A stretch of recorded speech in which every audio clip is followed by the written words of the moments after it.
এরপরে পঞ্চম নাম্বার হলো রোজা রাখলে মানুষের মুখ থেকে একটা দুর্গন্ধ হয়।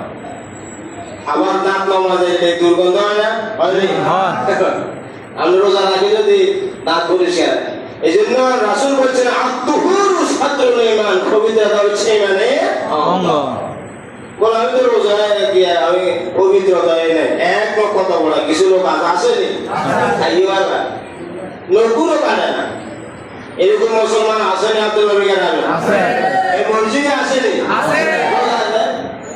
আমরা নকুর এক কথা বলা পড়ে নকুরও পালায় না, এরকম হতভক্ত মুসলমান আছে, এখনো জমিনের উপরে আছে। আল্লাহ রাসূল ঘোষণা করলেন রোজা রাখার কারণে আমার রোজাদার বান্দা বান্দির মুখের মধ্যে একটা গন্ধ হবে, ওই গন্ধটা হলো আমার কাছে, আমি রব্বুল আলামিনের কাছে মিশকে আম্বরের চেয়ে সুগন্ধযুক্ত। সুবহানাল্লাহ। মিশকে আম্বরের থেকে সুগন্ধযুক্ত। আজ আমরা ছোটবেলায় যে আতর দিতাম, আতরের যে সুঘ্রাণ ছিল, আতরের সুঘ্রাণ আসেনি, ব্যাগ কিছু করে। ষষ্ঠ নম্বর হলো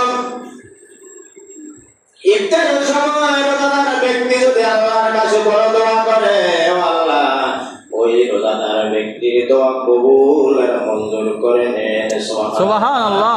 আমরা রোজা ইফতারের টাইমে কথা বলি, ওই তিনি কিচ্ছে, ওই তিনি কিচ্ছে, ওই ইফতারের টাইমে আরো বেশি সমালোচনা, ওই টাইমে বলছে তোমাদের ঘটনা না, ওই টাইমে আল্লাহর কাছে ক্ষমা চাওয়ার জন্য বলছে। এরপরে সপ্তম নম্বর হলো রমজান মাসে বড় বড় শয়তানকে আল্লাহ শিকল দিয়ে বাঁধে রাখে, বড় বড় শয়তানকে শিকল দিয়ে বাঁধে রাখে।